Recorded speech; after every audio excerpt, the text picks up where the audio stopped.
إن الحمد لله نحمده ونستعينه ونستغفره ونؤمن به ونتوكل عليه ونعوذ بالله من شرور أنفسنا ومن سيئات أعمالنا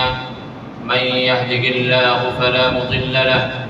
ومن يضلل فلا هادي له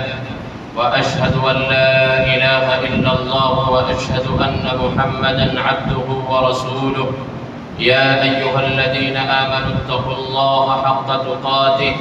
ولا تموتن إلا وأنتم مسلمون يا أيها الناس اتقوا ربكم الذي خلقكم من نفس واحدة وخلق منها زوجها وبث منهما رجالا كثيرا ونساء واتقوا الله الذي تساءلون به والأرحام إن الله كان عليكم رقيبا يا أيها الذين آمنوا اتقوا الله وقولوا قولا سديدا يصلح لكم أعمالكم ويغفر لكم ذنوبكم ومن يطع الله ورسوله فقد فاز فوزا عظيما أما بعد فإن خير الحديث كتاب الله وخير الهدي هدي محمد صلى الله عليه وسلم وشر الأمور محدثاتها وكل محدثة بدعة وكل بدعة ضلالة وكل ضلالة في النار أعوذ بالله السميع العليم من الشيطان الرجيم بسم الله الرحمن الرحيم وما خلقت الجن والإنس إلا ليعبدون ہر طرح کی بڑائی کبریائی بزرگی اللہ سبحانہ و تعالیٰ کے لیے ہے جو خالق کائنات مالک ارض و سما ہے۔ درود و سلام و تمام انبیاء کرام کی جماعت پر، خصوصاً ہمارے ہادی و رہبر قائد و رہنما احمد مجتبی محمد مصطفیٰ صلی اللہ علیہ وسلم کی ذات گرامی پر۔ حاضرین جمعہ، بزرگوں، ساتھیوں، پردہ نشین ماؤں اور بہنوں، خطبہ مسنونہ کے بعد ہم نے قرآن کریم کی سورۃ ذاریات سے ایک آیت تلاوت فرمائی ہے، جس میں اللہ سبحانہ و تعالی ہمیں اور آپ کو زندگی کا مقصد بتلا رہا ہے۔ وَمَا خَلَقْتُ الْجِنَّ وَالْإِنسَ إِلَّا لِيَعْبُدُونَ، کہ ہم نے جن اور انس کو صرف اور صرف اپنی عبادت کے لیے پیدا فرمایا ہے۔ یہ وہ مقصد ہے جس مقصد کو جو انسان ساتھ لے کر کے چلتا ہے تو حقیقت میں وہی کامیاب اور کامران ہوتا ہے۔ ہم میں سے کوئی بھی انسان زندگی کے کسی سال کو، سال کے کسی مہینے کو، مہینے کے کسی ہفتے کو، یا اسی طریقے سے ہفتے کے کسی دن یا کسی رات کو عبادت کے لیے خاص نہیں کر سکتا ہے۔ عبادت کا خاص کرنا، عبادت کا حکم دینا، یہ اللہ رب العزت کا کام ہے۔ اللہ تبارک و تعالیٰ نے جن عبادتوں کو ہم پر اور آپ پر فرض کر دیا ہے، ہم پر اور آپ پر نازل فرما دیا ہے، ہم تمام کے لیے وہی کافی ہیں۔ اس میں نہ زیادہ کیا جائے نہ کم کیا جائے۔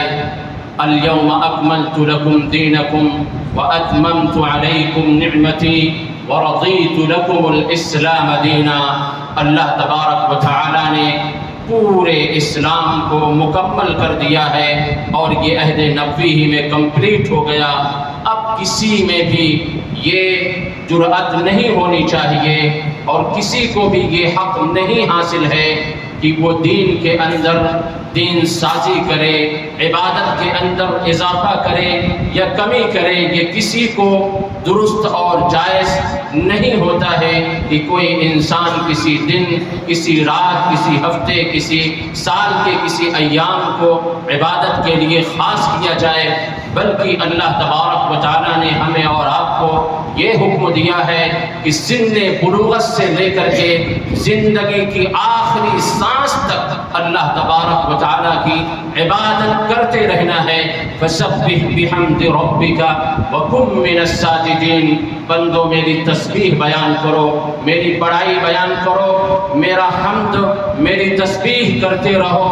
اور وکن من الساجدین، ساجدین میں سے ہو جاؤ، سجدہ کرنے والوں میں سے ہو جاؤ۔ واعبد ربک حتی یأتیک الیقین، اور اللہ کی عبادت اس وقت تک کرتے رہو جب تک تمہارے جسم میں جان ہے، روح ہے، اس وقت تک تم اللہ تبارک و تعالیٰ کی عبادت کرتے رہو۔ اگر کوئی انسان اپنے آپ کو کامیاب و کامران کرنا چاہتا ہے، اس کے لیے یہی اسوہ ہے، یہی نمونہ ہے، یہی نسخہ ہے۔ اگر کوئی انسان زندگی میں غافل رہ کر کے کسی خاص دن کو عبادت کے لیے خاص کیا، باقی ایام میں دنیا کو حاصل کرنے میں لگا کے رکھا، تو آپ یہ جان رکھیں کہ وہ انسان کبھی بھی کامیاب و کامران نہیں ہو سکتا ہے۔ اللہ کے نبی صلی اللہ علیہ وسلم کی زندگی کا مطالعہ کریں۔ آپ صلی اللہ علیہ وسلم کی زندگی کے مطالعے کے بعد جو ہمیں اور آپ کو ملتا ہے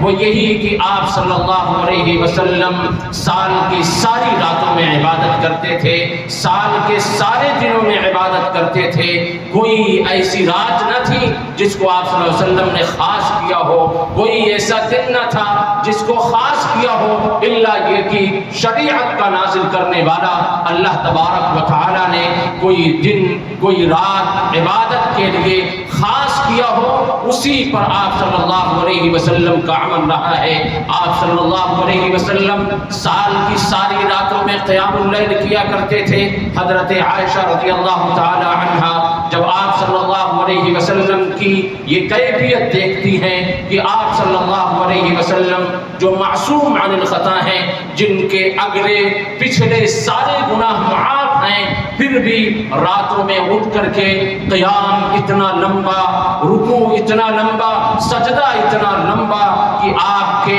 پاؤں مبارک میں ورم آ جاتا ہے، سوجن آ جایا کرتا ہے، تو حضرت عائشہ نے کہا تھا کہ اے اللہ کے نبی صلی اللہ علیہ وسلم، جب آپ کے اگلے پچھلے سارے گناہ معاف ہیں تو آپ پھر اپنے آپ کو اتنا کیوں تھکاتے ہیں، آپ اتنے شب بیداری کیوں کرتے ہیں؟ تو اللہ کے نبی نے فرمایا تھا افلا اکون عبدا شکورا، کیا میں اللہ کا شکر گزار بندہ بن کر کے نہ رہوں؟ آج ہم تھوڑی سی عبادت کر کے، تھوڑا سے خیر کا بھلائی کا کام کر کے اپنے آپ کو بہت نیک سمجھ لیتے ہیں، بہت ہی متقی و پرہیزگار سمجھ لیتے ہیں۔ یہ ہمارے نبی کا طریقہ دیکھیں، اسوہ دیکھیں، جن کا اگلا جن کا پچھلا گناہ سب معاف ہے، لیکن اس کے باوجود بھی رب کی شکر گزاری اتنی ہے کہ ساری رات، سال کے راتوں میں اٹھ کر کے آخری حصہ جو رات کا ہوتا ہے، اٹھ کر کے اللہ تبارک و تعالیٰ کی شکر گزاری کے طور پر اتنا لمبا قیام اور رکوع اور سجدہ کرتے ہیں کہ آپ کا پاؤں سوج جایا کرتا ہے۔ آپ صلی اللہ علیہ وسلم کا طریقہ یہ تھا۔ اور اسی طریقے سے سال کے دنوں پر نظر ڈالیں تو بہت سارے دن ایسے ملتے ہیں جس میں آپ صلی اللہ علیہ وسلم رب کی رضا کی خاطر روزے کا اہتمام کرتے تھے۔ ہر پیر کو، ہر جمعرات کو آپ صلی اللہ علیہ وسلم روزے کا اہتمام کرتے، عاشورہ کے روزے کا اہتمام کرتے، عرفہ کے دن کے روزے کا اہتمام کرتے، اور یہ وہ مہینہ جس سے ہم آپ گزر رہے ہیں، شعبان کا مہینہ، اس میں سب سے زیادہ روزے کا اہتمام کیا کرتے تھے۔ یہ نبی اکرم صلی اللہ علیہ وسلم کی سنت رہی ہے۔ لیکن ہم افسوس کرتے ہیں ایسی چیزوں پر کہ آج مسلمانوں پر نظر ڈالا جائے تو یہ اکثریت مسلمانوں کی اللہ رب العالمین کی عبادت سے غافل ہے۔ چند ایسے علماء سو جنہیں کہا جاتا ہے، یہ آ کر کے ایسے سیدھے سادھے مسلمانوں کے ذہن و دماغ میں یہ بیٹھا رکھا ہے کہ تمہارے لیے سال کی چند راتوں میں عبادت کر لینا، قیام اللیل کر لینا، سال کے چند مہینوں میں یا چند دنوں میں اللہ رب العالمین کی خاطر روزے کا اہتمام کر لینا یہی نجات کے لیے کافی ہے۔ اگر ایسا ہوتا تو ہمارے نبی صلی اللہ علیہ وسلم اس کی طرف ترغیب دلاتے۔ یہ افسوس کا مقام ہے کہ آج کے لوگوں نے اس طریقے سے یہ کام کر رکھا ہے کہ بدعتوں کا ایجاد کرتے لوگ چلے جا رہے ہیں، جس بدعت کے تعلق سے اللہ کے نبی صلی اللہ علیہ وسلم ہر خطبہ جمعہ میں یہ کہا کرتے تھے کل بدعت ضلالہ وکل ضلالۃ فی النار، کہ ہر بدعت یہ گمراہی کی طرف گمراہی کے راستے پر ڈالتا ہے، اور یہ ہر گمراہی انسان کو ضلالت کی طرف لے جا کر کے جہنم میں پھینکوا دیتا ہے۔ لیکن آج بڑے دھڑلے کے ساتھ، بڑی ہی جرأت مندی کے ساتھ ان تمام کاموں کی طرف لوگ رغبت دکھلاتے ہیں اور لوگوں کو تعلیم دیتے ہیں۔ آئیے اب آگے چل کر کے ہم یہ دیکھنے کی کوشش کرتے ہیں کہ آیا یہ مہینہ جس مہینے سے ہم آپ گزر رہے ہیں، جو شعبان کا مہینہ ہے، اس مہینے میں آپ صلی اللہ علیہ وسلم کی کیا تعلیمات موجود ہے، یا آپ صلی اللہ علیہ وسلم کا عمل کیا تھا؟ تو ہم جب دیکھتے ہیں آپ صلی اللہ علیہ وسلم کی زندگی اور تعلیمات کو تو ہمیں یہ ملتا ہے کہ آپ صلی اللہ علیہ وسلم شعبان کے مہینے میں سب سے زیادہ روزے کا اہتمام کرتے تھے۔ کوئی اگر عمل تھا، نہ نماز نہ اور کوئی چیز، روزے کا اہتمام۔ نماز کا مطلب یہ نہیں کہ نماز کو چھوڑ دینا، یعنی اہتمام جن چیزوں کا زیادہ آپ صلی اللہ علیہ وسلم کیا کرتے تھے وہ تھا روزے کا اہتمام، کہ بکثرت اس مہینے میں آپ صلی اللہ علیہ وسلم روزے کا اہتمام کرتے ہیں، کیونکہ روزہ ایک ایسا عمل ہے جو بہت ساری برائیوں کا خاتمہ کر دیتا ہے۔ ایک انسان جب روزہ رہتا ہے تو اپنی زبان کو جھوٹ سے بچاتا ہے، ایک انسان جب روزہ رہتا ہے تو وہ اپنے آپ کو گالی گلوچ سے بچاتا ہے، ایک انسان جب روزے سے ہوتا ہے تو وہ نماز کا اہتمام زیادہ بہتر انداز میں کرتا ہے، ایک انسان جب روزے سے رہتا ہے تو وہ منشیات سے، نشے آور چیزوں سے اپنے آپ کو بچاتا ہے۔ غرض یہ کہ روزہ ایک ایسی اللہ تبارک و تعالیٰ کی عبادت ہے کہ ایک انسان بہت سارے گناہوں سے اپنے آپ کو بچا لیتا ہے۔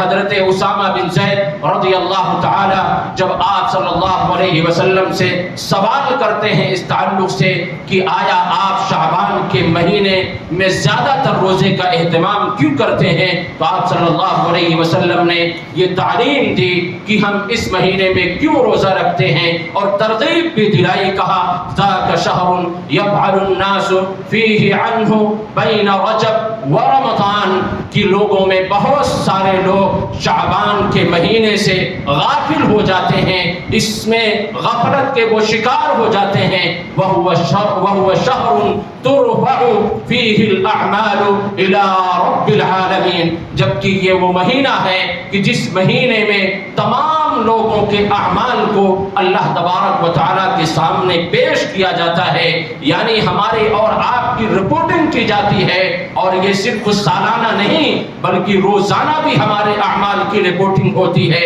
ایک عصر کے وقت، ایک فجر کے وقت ہم تمام لوگوں کے اعمال کی رپورٹنگ پیش کرتا ہے۔ کون کرتے ہیں؟ وہ فرشتوں کی جماعت ہے، اور اسی طریقے سے ہر پیر اور ہر جمعرات کو بھی ہمارے اور آپ کے اعمال رب کے سامنے پیش کیے جاتے ہیں، اور سال میں شعبان کے مہینے میں ہمارے اور آپ کے اعمال پیش کیے جاتے ہیں، اور پھر چوتھا جب ہمارا اور آپ کا اعمال اللہ کے سامنے پیش کیا جائے گا وہ موت کے بعد ہے، وہ موت کے بعد ہے۔ اس لیے ہر انسان جب اس کا اعمال پیش کیا جائے رب کے سامنے، اس کی رپورٹنگ کی جا رہی ہو، تو اس کی یہ کوشش ہونی چاہیے کہ وہ عبادت کی حالت میں رہے، اور اللہ کے نبی صلی اللہ علیہ وسلم نے یہی فرمایا کہ رب کے سامنے اعمال پیش کیے جاتے ہیں تو وَأُحِبُّ أَن يُرْفَعَ عَمَلِي وَأَنَا صَائِمٌ، تو میں اس بات کو پسند کرتا ہوں کہ جب ہمارا اعمال پیش کیا جائے رب کے سامنے تو میں روزے کی حالت میں رہوں،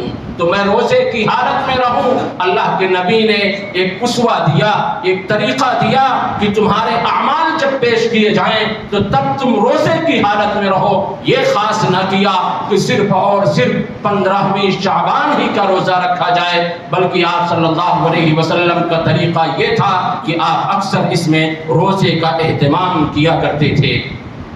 اب آگے بڑھ کر کے دیکھتے ہیں کہ اس مہینے کے اندر بہت سارے جو بدعات کیے جاتے ہیں، شریعت کی نظر میں اس کی کیا حقیقت ہے۔ سب سے پہلی بدعت جو اس مہینے میں کی جاتی ہے وہ 15ویں شعبان، غرض یہ کہ 15ویں شعبان ہی میں ساری بدعتوں کو کیا جاتا ہے، لیکن پہلی بدعت یہ ہے کہ اس کی رات میں 15ویں شعبان کی رات میں شب بیداری ہوتی ہے، پھر اگلے دن روزے کا اہتمام کیا جاتا ہے، اور حدیث اس سلسلے میں پیش کی جاتی ہے، جبکہ اس سلسلے کی جتنے بھی حدیثیں ہیں محدثین نے سب پر قدغن لگایا ہے اور کہا ہے کہ ساری کی ساری حدیثیں من گھڑت ہیں، ضعیف کے درجے میں ہیں، کسی حدیث پر اعتبار نہیں کیا جا سکتا ہے۔ ایک حدیث ہے جس کو شیخ البانی رحمہ اللہ نے صحیح کہتے ہیں، لیکن بہت سارے محدثین ان کے علاوہ جو ہیں انہوں نے ضعیف بھی کہا ہے۔ وہ حدیث یہ ہے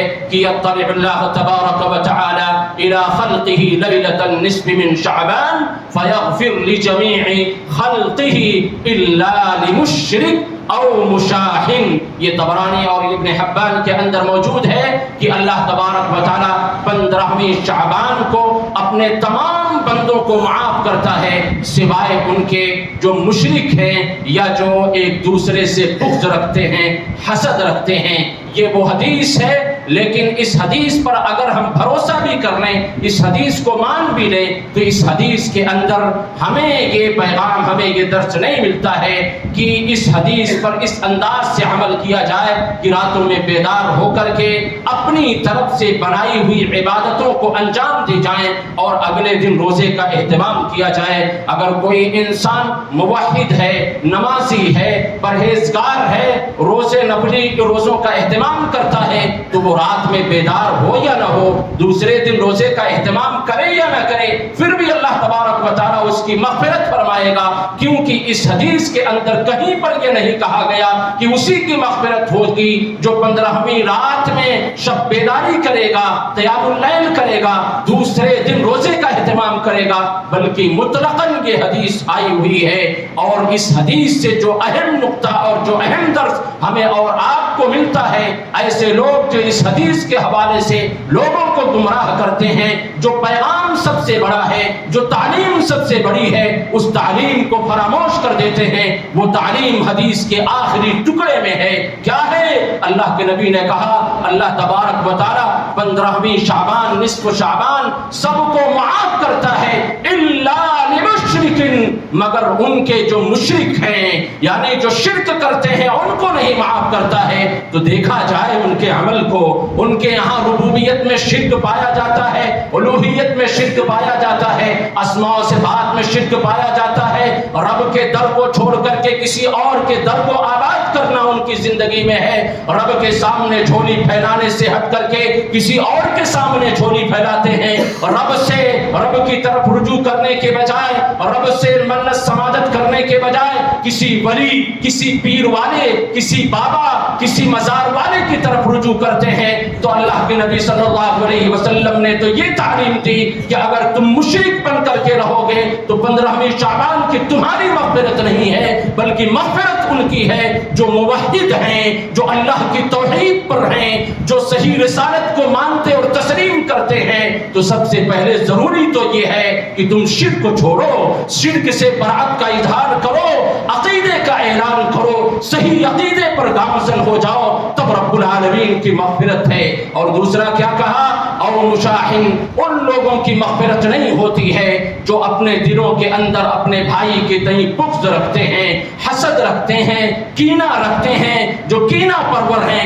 ان کی بھی مغفرت نہیں ہوتی ہے۔ یہ وہ حدیث ہے جس کا حوالہ دیتے ہیں، لیکن جو اصل پیغام اس حدیث کے اندر ہے اس پر پردہ ڈال دیا جاتا ہے، اس کو لوگوں کے سامنے نہیں بیان کیا جاتا ہے کہ تم اللہ کے در کو چھوڑ کر کے کہاں بھاگے جا رہے ہو۔ اور ایک دوسری صحیح حدیث جس پر کسی نے ضعیف کا حکم نہیں لگایا ہے، وہ حدیث بھی ہم یہیں پر سنتے چلیں۔ وہ حدیث یہ ہے کہ اللہ کے کے نبی صلی اللہ علیہ وسلم نے فرمایا صرف 15ویں شعبان ہی کو اللہ تبارک و تعالیٰ اپنے بندوں کی بخشش نہیں کرتا ہے، بلکہ ہر جمعرات، ہر پیر کو اللہ تبارک و تعالیٰ اپنے بندوں کی بخشش کرتا ہے۔ تفتح ابواب الجنہ یوم الاثنین و یوم الخمیس، ہر پیر ہر جمعرات کو اللہ تبارک و تعالیٰ جنت کے دروازوں کو کھولتا ہے، اور فیغفر لکل عبد، ہر بندے کی اللہ تبارک و تعالیٰ مغفرت فرما دیتا ہے۔ لا یشرک باللہ شیئا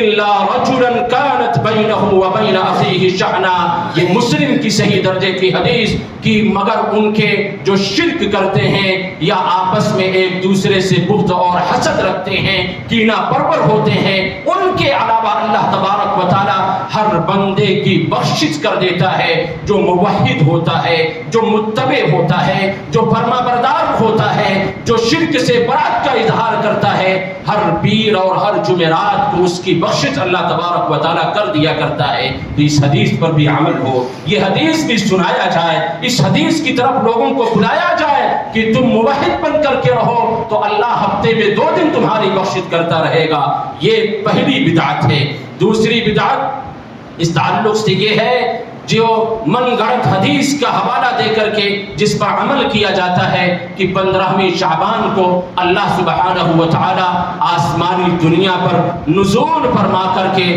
تمام لوگوں کی مغفرت کرتا ہے، تمام لوگوں کی مغفرت کرتا ہے، جبکہ جو صحیح حدیث ہے اس پر ہم عمل نہیں کرتے ہیں۔ اللہ صرف آسمانی دنیا پر سال کے ایک ہی مہینے میں نہیں، سال کے ایک مہینے میں ایک دن نہیں، بلکہ ہر دن اللہ تبارک و تعالی رات کے تہائی حصے میں، رات کے آخری حصے میں آسمانی دنیا پر نزول کرتا ہے اور کہتا ہے کہ من یدعونی فاستجیب لہ،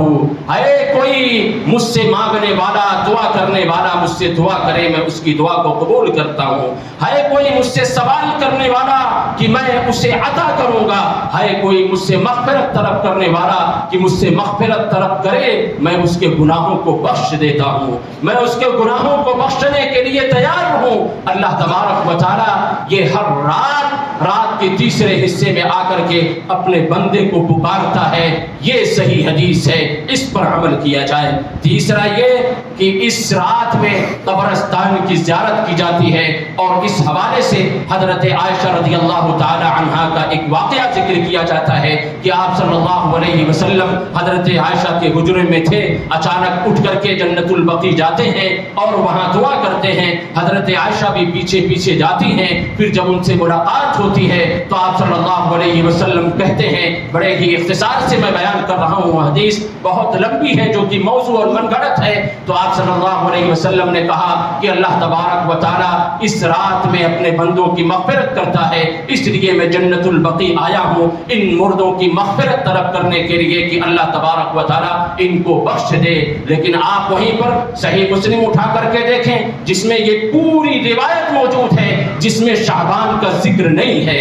جس میں شعبان کا ذکر نہیں ہے، 15ویں شعبان تو دور کی بات ہے، شعبان کے مہینے کا ذکر نہیں ہے۔ آپ صلی اللہ علیہ وسلم جنت البقیع گئے تھے، وہاں گئے تھے، یہ حقیقت ہے، اور یہ بھی بہت لمبی حدیث ہے، لیکن خلاصے کے طور پر یہ کہ آپ صلی اللہ علیہ وسلم وہاں گئے، حضرت عائشہ کو یہ خدشہ لاحق ہوا کہ ہو سکتا ہے کہ آپ صلی اللہ علیہ وسلم مجھے چھوڑ کر کے کسی اور اپنی بیوی کے پاس چلے گئے ہیں، اس لیے وہ پیچھے پیچھے گئی تھی، اور پھر جب پلٹ کر کے آئی تو آپ صلی اللہ علیہ وسلم نے پورا معاملہ ان کو بتلایا کہ جبرائیل آئے تھے، انہوں نے مجھ سے کہا کہ نکلو ایسے لوگوں کے لیے مغفرت طلب کرو، وہ حجرے کے اندر اس لیے نہیں آئے کیونکہ تم میرے ساتھ تھی اور اس لیے وہ ہمارے قریب نہیں آئے۔ تو پھر حضرت عائشہ رضی اللہ تعالی عنہا نے پوچھا تھا، یہ تعلیم کی ضرورت ہے، اس تعلیم کی ضرورت ہے، کیا کہا کہ اللہ کے نبی ان کے لیے مغفرت کس الفاظ میں، کن الفاظ میں کیا جائے، کیسے کیا جائے؟ تو آپ صلی اللہ علیہ وسلم نے ان کو یہ تعلیم دی، ایسے لوگوں سے جو قبرستان کو قمقموں سے سجاتے ہیں، جو چادروں سے سجاتے ہیں، ان سے پوچھا جائے کہ تم بتاؤ قبرستان میں جب جاتے ہو تو ان مردوں کے لیے کس انداز سے دعا کرتے ہو؟ رسول کی تعلیم کیا ہے کہ جب تم قبرستان آؤ تو ان کے حق میں دعا کرو، ان کو اس کا علم نہیں ہے۔ حضرت عائشہ کو علم نہ تھا تو پوچھا، اور اللہ کے نبی صلی اللہ علیہ وسلم نے بتلایا، کہا کہو السلام علی اہل الدیار من المؤمنین والمسلمین، اللہ جو مسلمان ہیں، جو مومنین ہیں، ان سب پر تو سلامتی نازل فرما، ویرحم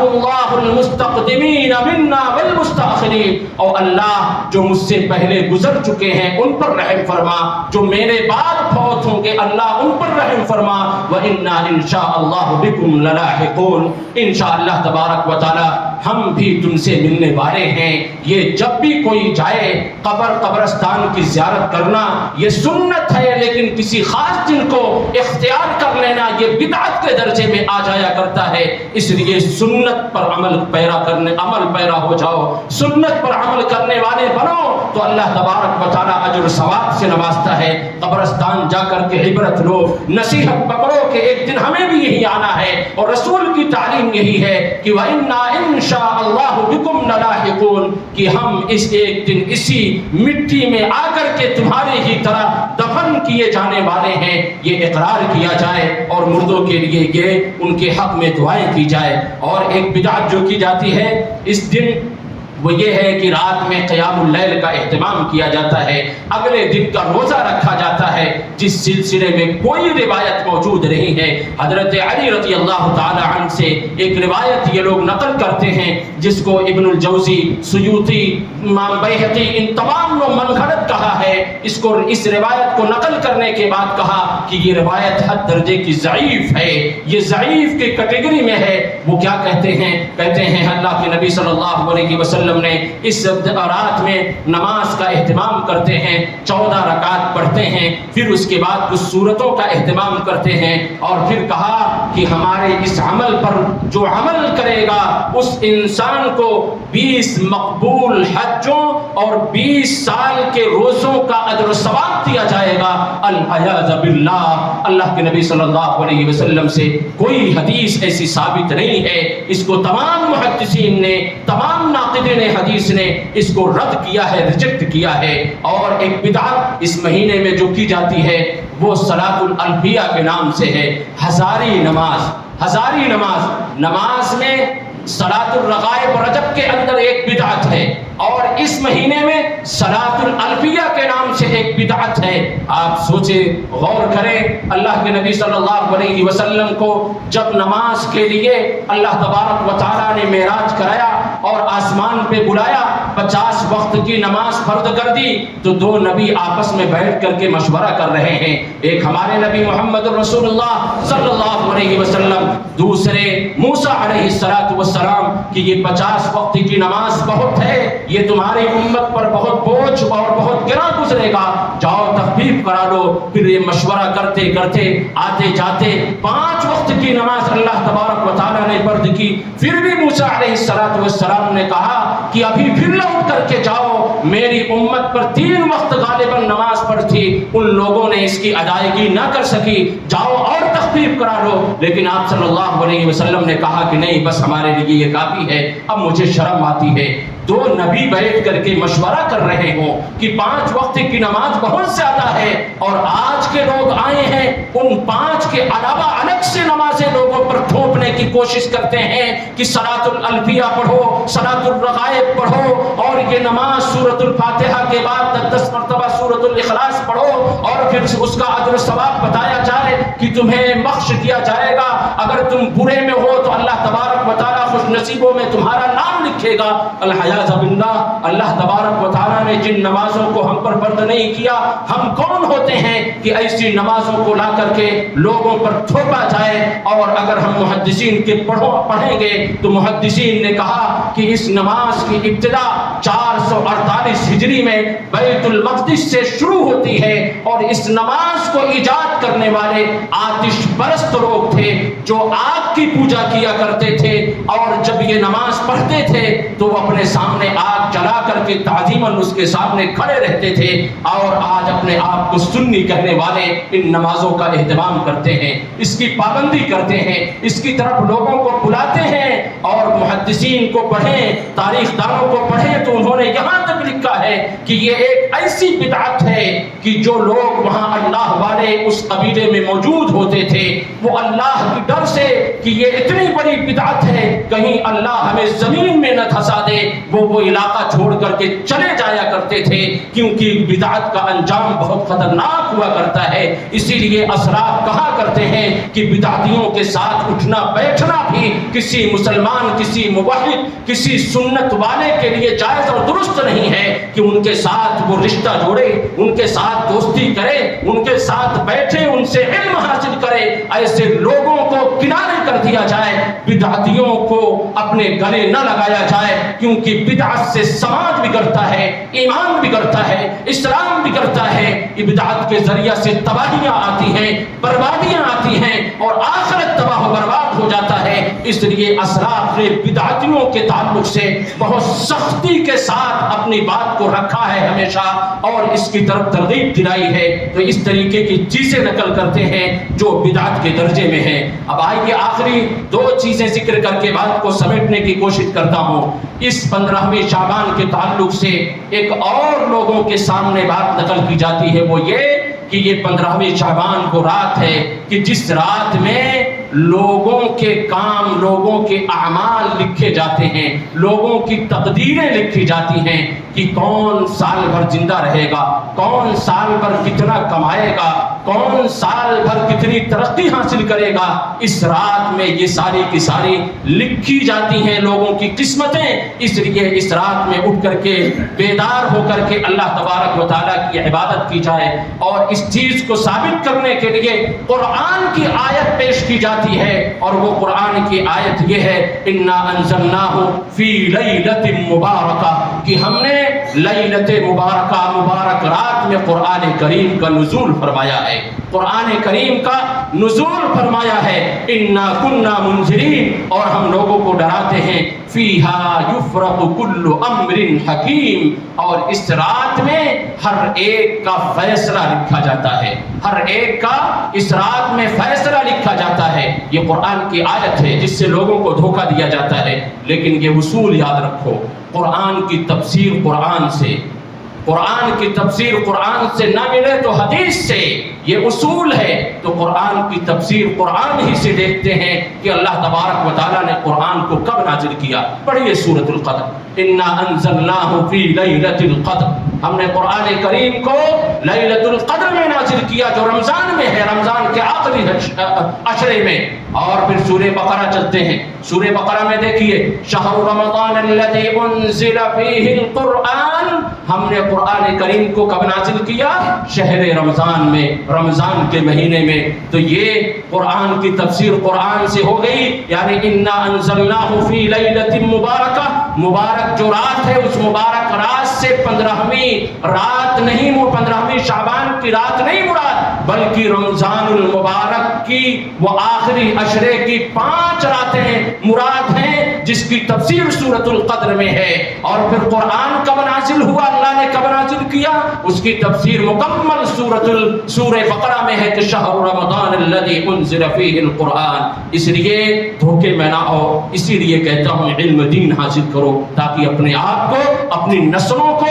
بچا سکو بدعات سے، ایسے علماء سو سے جو قرآن کا حوالہ دے کر کے، حدیث کا حوالہ دے کر کے گمراہ کرنے کی کوشش کرتے ہیں۔ ایک آخری چیز اس سلسلے کی وہ یہ ہے، کہتے ہیں کہ اس رات میں روحیں آتی ہیں، اور وہ اس چیز کا خیال کرتے ہیں کہ یہ ہمارے ابا جان، ہماری امی جان کیا کچھ کھاتی تھی، کیا کچھ ان کو پسند تھا، وہ ساری کی ساری چیزیں، وہ سارے کے سارے پکوان تیار کیے جاتے ہیں، لیکن آپ جا کر کے دیکھو کہ وہ پکوان ایسے کے ایسا رکھا جاتا ہے، اور وہ مولوی جو اس کی طرف تعلیم دیا ہے وہ آ کر کے لے جاتا ہے، وہ اپنا پیٹ بھرتا ہے، روحیں نہیں آتی ہیں۔ جو روحیں گئیں وہ گئیں علیین میں یا سجین میں، جس لائق جو ہوتا ہے اس میں وہ داخل کر دیا جاتا ہے۔ مسلم شریف کی صحیح حدیث ہے، جابر بن عبداللہ یہ روایت کرتے ہیں کہ اللہ کے نبی صلی اللہ علیہ وسلم نے کہا جابر کیوں بہت مایوس لگتے ہو؟ انہوں نے کہا اللہ کے نبی میرے ابو جان جنگ احد میں شہید کر دیے گئے ہیں۔ تو آپ صلی اللہ علیہ وسلم نے ان کو تسلی دی، کہا کہ میں تمہیں ان کے تعلق سے یعنی عبداللہ کے تعلق سے ایک بات بتاتا ہوں جو تمہیں خوش کرنے والا ہے۔ کہا اللہ کے نبی صلی اللہ علیہ وسلم ضرور بتایا جائے۔ آپ صلی اللہ علیہ وسلم نے کہا اللہ تبارک و تعالیٰ نے تمہارے والد سے کہا کہ مانگ جو مانگنا ہے میں تمہیں عطا کرتا ہوں۔ انہیں زندہ کر کے شہید کر دیے گئے تھے جنگ احد میں، کہا کہ مانگو جو مانگنا ہے میں تمہیں عطا کروں گا۔ اللہ ان سے کہا ہے مانگا کیا؟ انہوں نے معلوم ہے، انہوں نے کہا اے اللہ میں تجھ سے زندگی کا سوال کرتا ہوں کہ مجھے دوبارہ تو زندہ کر دے تاکہ تیرے راستے میں جنگ کرتے کرتے پھر دوبارہ سے میں شہید کر دیا جاؤں۔ تو اللہ کا کیا جواب ہوا؟ اللہ کیا زندگی نہیں دے سکتا تھا؟ لیکن اللہ کا قانون، اللہ نے اپنے لیے ایک قانون بنا رکھا ہے کہ جو اس دنیا سے گیا پھر اسے نہیں بھیجنا، پھر اسے نہیں بھیجنا ہے۔ اللہ نے یہ اختیار دیا کہ جو مانگنا ہے مانگو، لیکن جب مانگا تو اللہ نے انکار کر دیا۔ کیا کہا؟ قد سبق منی انہم الیہا لا یرجعون، اے میرے بندے یہ تو میرا فیصلہ ہو چکا ہے، اس کے علاوہ جو کچھ مانگو دیا جائے گا، لیکن اب یہاں میرے پاس آ گئے ہو تو دوبارہ تمہیں دنیا میں نہیں بھیجا جائے گا۔ تو اللہ کے بندوں روحیں کیسی آتی ہیں؟ کوئی روحیں وغیرہ نہیں آتی۔ یہ مولویوں کا دل کرتا ہے اچھے اچھے پکوان کا، اس لیے تمہیں اس کی طرف دعوت دیتے ہیں۔ تو یہ وہ بدعات ہیں جس کا قرآن اور حدیث سے کوئی تعلق نہیں ہے۔ قرآن اور حدیث میں اس کی رد موجود ہے، ہم سب کو اس سے بچنا چاہیے۔ اللہ تبارک و تعالیٰ سے دعا گو ہوں کہ اللہ تبارک و تعالیٰ ہمیں بدعات سے محفوظ رکھے، جب تک زندہ رکھے دین اسلام پر زندہ رکھے، وفات و دین اسلام پر ہو۔ آمین تقبل یا رب العالمین، وآخر دعوانا الحمد للہ رب العالمین۔